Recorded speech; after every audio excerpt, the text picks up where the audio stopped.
Salut et merci de me rejoindre pour ce nouvel épisode du podcast Français spontané. L'expression que j'ai choisie pour vous aujourd'hui, c'est au pied de la lettre. Donc le mot pied, je pense qu'il est clair pour vous, c'est l'extrémité inférieure de la jambe, la partie du corps humain qui sert à marcher et à supporter le poids du corps. Et une lettre, il y en a 26 dans l'alphabet, c'est l'un des éléments de base de l'écriture. En s'assemblant, les lettres forment des mots qui eux-mêmes forment des phrases et des textes. Donc, qu'est-ce que cela peut bien vouloir dire de dire que quelque chose est fait au pied de la lettre? Donc, quand on regarde le sens propre des mots, on ne comprend pas. Et en fait, cette expression est utilisée dans deux cas de figure. Le premier cas de figure, quand on dit faire quelque chose au pied de la lettre ou suivre quelque chose au pied de la lettre, ça veut dire faire exactement comme décrit. Par exemple, si on vous demande de suivre des instructions au pied de la lettre, cela signifie que vous devez les suivre exactement telles qu'elles sont écrites, sans aucune liberté d'interprétation. Et le deuxième cas de figure, prendre les choses au pied de la lettre, c'est interpréter les mots de manière littérale, sans chercher de sens caché ou de nuances. On l'utilise pour une personne, par exemple, si on dit à quelqu'un « tu as été bête de réagir comme ça », cette personne pourrait penser qu'on l'insulte personnellement, alors qu'on voulait simplement exprimer notre désaccord avec son comportement. C'est une attitude qui peut mener à des malentendus car elle ne prend pas en compte le contexte ou les intentions de l'autre. Donc nous allons passer à quelques exemples d'utilisation pour que vous compreniez encore mieux. Par exemple, imagine que tu viens d'acheter un nouvel ordinateur. En ouvrant la boîte, tu trouves un manuel d'instructions détaillé qui t'explique étape par étape comment allumer l'ordinateur. Et tu suis scrupuleusement chaque consigne donnée.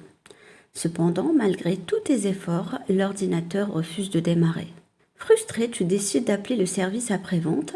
Tu leur expliques « J'ai suivi toutes vos instructions au pied de la lettre, mais l'ordinateur ne s'allume toujours pas. » Cela signifie que tu as suivi chaque étape exactement comme indiqué, sans rien oublier ni interpréter différemment.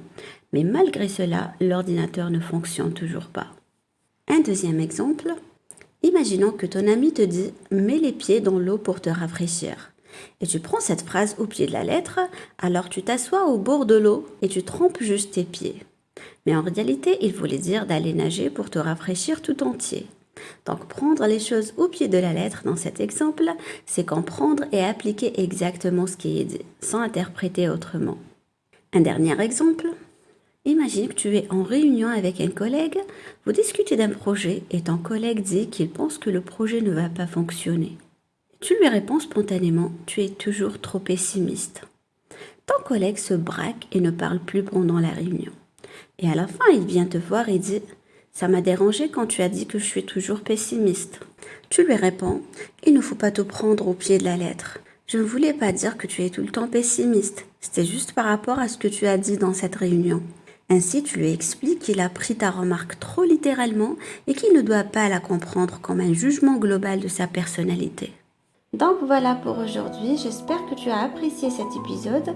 Je te rappelle que tu peux télécharger gratuitement la fiche PDF qui reprend toutes les explications et tous les exemples de ce podcast. C'est dans la description, tu peux y aller dès maintenant. Donc merci à vous, n'hésitez pas à me rejoindre sur mon cours gratuit sur YouTube. Chacun de mes articles est accompagné d'un fichier PDF qui est dans la description de cette vidéo. Si tu as aimé, mets un petit j'aime, un petit pouce en l'air, ça fait toujours plaisir et ça nous aide à choisir les sujets qu'on aborde sur la chaîne. Et bien sûr, abonne-toi à la chaîne YouTube de Français Spontané en activant les notifications pour ne rien manquer. Merci de m'avoir écouté et je vous dis à très bientôt pour un nouvel épisode du podcast.